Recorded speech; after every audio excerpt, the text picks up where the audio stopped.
All right, guys, we're gonna do a really unique kind of review, sort of an experiment today. If you watched our March Madness blind taste that we did, we took our final four that we had because we kept dumping them out into this glass. And I was like, you know what, let's try it. I guess you can call that an infinity pour-ish, infinity bottle. I don't know where that term comes from. I don't know if it just means that there's infinite possibilities. Makes no sense to me.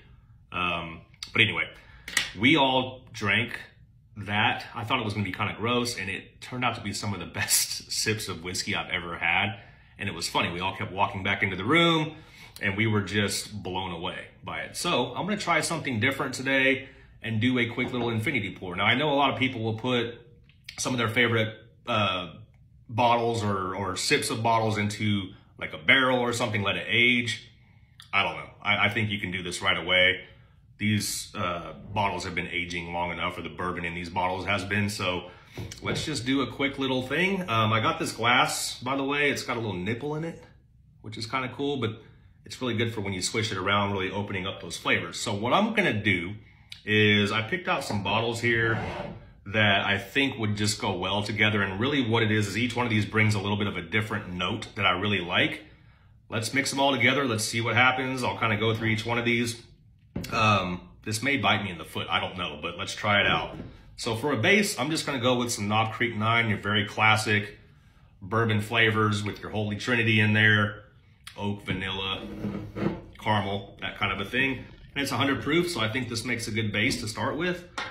So let's just pour a little bit in here. There we go.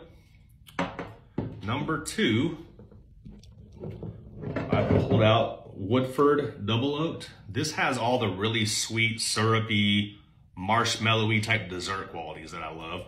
So I think this will add an interesting note to this pour here. Let's get a little bit of that in there. Okay. Number 3, and by the way, I'm only using bottles that I think everybody out there can find on any given day. So I'm not gonna put even some of these other ones that I love so much into this, just simply because I want it to be very realistic to where you guys can go out and purchase these at any given time, okay? So I try to make it as realistic as possible. It's kind of how we do our reviews as well. Old Grandad 114. I'm gonna throw this in there, get a little bit of a higher proof, but as a Jim Beam product, I really like the nuttiness note to this, so let's add some nuttiness to all those sweet flavors we just put in there. Number 4, I'm gonna go with Michter's because this has the peppery, raisiny notes that I really, really love. So again, I'm just trying to mix all the notes I love to see what we get. Peppery, kind of like a peppered raisin is what I get out of this one. I can smell it too. I think that's gonna be a great addition to this. Okay, last but not least, we'll just start this out with 5 and see where it takes us. Russell's Reserve 10-year, classic wild turkey product, very, very good stuff.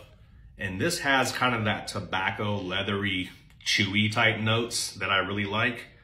So I just think this kind of rounds out everything. All of these, the one note that I can think of that I'm sort of missing here is their florally, fruity type notes, but I think all of these sort of have that anyways. And again, this could be gross. I have no idea. I doubt it will be. I'm sure it'll be good. Okay, let's switch this around a little bit, get this nice and opened up, mixed around. What are we gonna call this? The infinity pour? I don't like that word infinity. There's 5 bottles here, okay? But we'll call it something, we'll figure it out. I'm gonna mix this in here. Let's go back in here. I have never been a bartender. Not that anyone's ever made this before. Okay. That's what we've got. Just good old copper tones. Let's see what we get here. Smells awesome. Maybe I should be a bartender. All the notes I just described, they're coming forward through here. Very sweet smelling. I'm gonna take a sip. Cheers. Oh boy.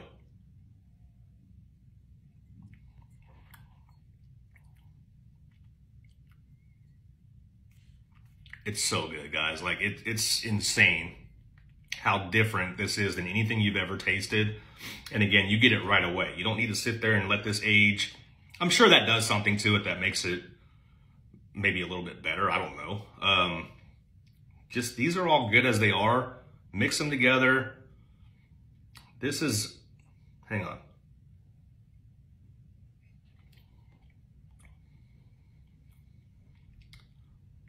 It's so good. This makes me laugh because the first time we did this, I literally was just grossed out by it. I don't know if it's because we were just dumping them into this little coffee cup or whatever, but I may start doing this more often, especially at home. You guys try it out. Every note that I explained in each of these bottles, I'm not going to bore you with the details now, comes forward in this. And you just get this mash of flavors that every sip you're just getting hit with something different. It's just a lot of fun. I'm not going to put a score on this because there's really nothing to compare it to, but this is just excellent.